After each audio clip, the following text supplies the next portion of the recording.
Let's talk S21 Ultra cameras. This is a flagship phone and the cameras should be no less than that. Well, there's generally good news all around. So let's get started. Starting with the camera interface itself, you really have tons of options here. The main camera modes such as photo and video are at the bottom, whilst most of the more specialized shooting modes are hidden under the More section. Now it can get a little overwhelming when you see the number of options available, but it's really a case of having the best of both worlds here. If you like point and shoot photography, well, you can stick to the standard photo and video modes. Perhaps play around with the beauty settings, change the aspect ratio, turn the flash on and off, and so on and so forth. If, however, you like to dig deeper, the Pro modes offer a lot more control over exposure, aperture, white balance, ISO, etc. Under good lighting conditions, all these modes will make a real difference and give you a different look to whatever it is you may be shooting. Now, looking at the camera module itself, the lenses are huge on this phone, perhaps equaled by the iPhone 12 Pro Max. The Ultrawide is a f2.2 12MP camera with a 13mm field of view. The wide angle is the main camera with f1.8 108 megapixel resolution and comes with a 26mm field of view and uses a 1 by 1.33 inch size sensor. And there are two telephoto lenses with the same sensor, one with f2.4 10MP resolution and a 70mm FOV, and the other with a f4.9 10MP resolution and a 240mm FOV. In fact, this is the camera that provides the 10x optical zoom and really is very useful in good light, as you will see later on. In terms of video, we again get 8K video recording at a cinematic 24fps or 4K UHD at 30 or 60 fps. I was really hoping for 4K 120 fps this time round, but I suppose that sheer raw power to achieve that is still not here in today's SoCs. In terms of slow motion, the camera can natively go down to 480 fps and use digital interpolation to record at 960 fps. In fact, this is the one area where the smaller S21s trumped this phone by being able to record natively at 960 fps, having smaller sensors. You'll find references to the iPhone 12 and the 12 Pro Max here, but this is just to give a basis for comparison and find perspective. This isn't meant to be a direct comparison since the two companies use different color hues and approaches to computational photography. Both have gotten really good, and it's a case of finding out which one you fancy more. Now let's look at some photo samples. The absolute headline feature has to be the zoom capability of this phone, and under good lighting outdoors, it certainly doesn't disappoint. Looking at the picture of this Dia from 100 times zoom, it's not the best in terms of image quality, but is certainly clear enough to be used for casual sharing. Now let's pull back to 30 times, and then 10 times, then 3 times, and 2 times, and the main camera and the ultra wide. With this, you can truly see the reach this camera can give you under the right conditions. And I would be happy using any of these shots right up to the 30x zoom level. 100 times zoom is really more of a gimmick for the most part. You really need good lighting and a very steady hand to get possible shots. It's great that it's there because without it, with a cell phone camera, many faraway objects would simply be out of reach. But with this option, at least for those situations where reach is more important than anything else, this is a lifesaver. 30 times and especially 10 times zoom is really sharp and crisp, and this is where the S21 Ultra truly shines. Really, no other flagship, including the iPhone 12 Pro Max, can compete with the S21 Ultra when it comes to its zoom capability. Now, the main camera produces some really eye-pleasing photographs. Really, the results are more in line with Samsung flagship cameras of the past, and there's nothing to displease you here. Colors are punchy and vibrant. Overall, there is good sharpness to the images in most lighting conditions. The ultra-wide also produces good results in good lighting conditions. The field of view is really wide at 13mm and can get a lot inside the frame.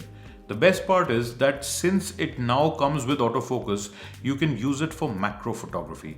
For example, look at the additional details it captures when placed close to a subject in this photograph compared to the zoom camera at 3 times zoom level.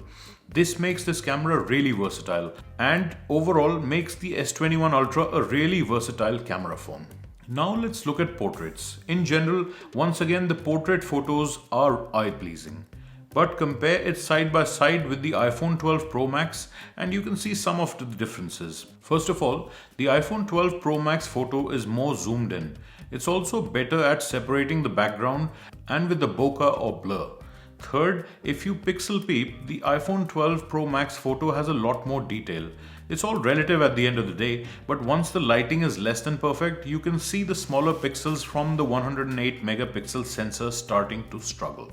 Earlier on Samsung phones, night mode needed to be activated manually before clicking a photo. Well, just like Apple, that's no longer the case. The phone can now take night mode shots when it detects that the lighting is dim or low, thanks to the scene optimizer option. And the results are generally excellent. I think it's computational photography at play here, because once again the 108 megapixel sensor is not helping here. Basically, if you're cramming so many pixels onto a still small smartphone camera sensor, each individual pixel becomes much smaller and is able to absorb less and less light. So keeping this in mind, whatever shots are being produced by the S21 Ultra with its night mode activated is an excellent result. In dusk and dawn conditions, it can make pictures look so bright that you wouldn't be able to tell if it was taken at night or during daylight hours. The selfie camera is weaker than the back cameras, and that is no surprise, but in good light it generally produces good results.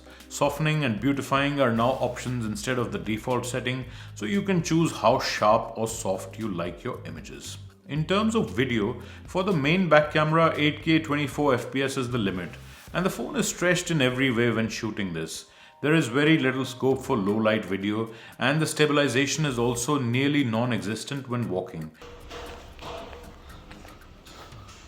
So this is 8K footage at 24 frames per second, checking the stabilization of the S21's camera.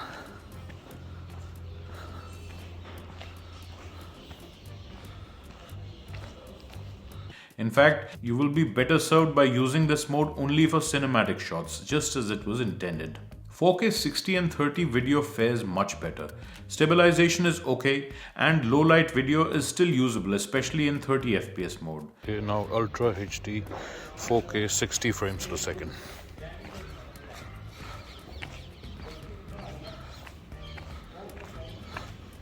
"4K UHD 30 frames per second.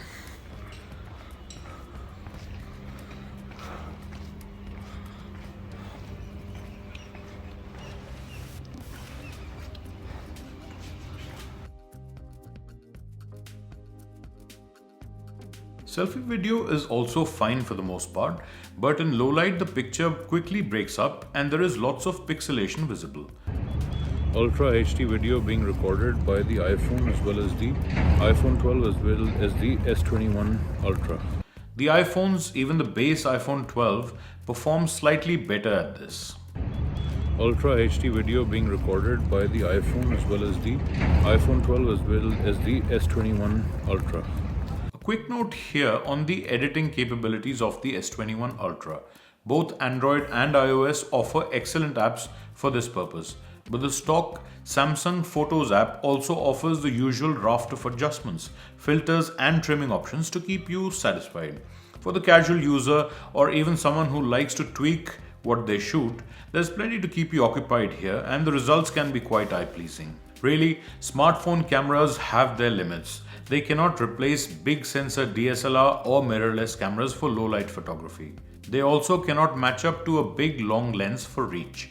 But comparing them directly would be missing the point.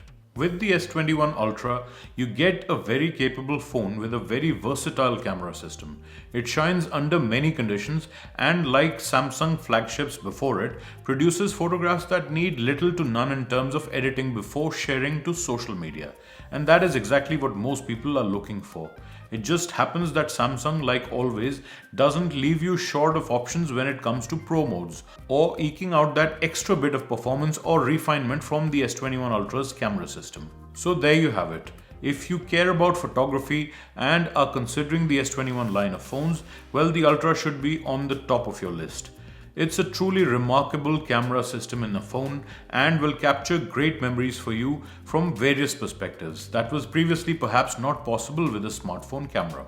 Hope you found this video useful, and if you did, please consider subscribing to this channel. Also, do check out the S21 Ultra playlist and other videos I already have about this phone, and do watch out for the upcoming ones. Thanks for watching, and I will see you in my next one.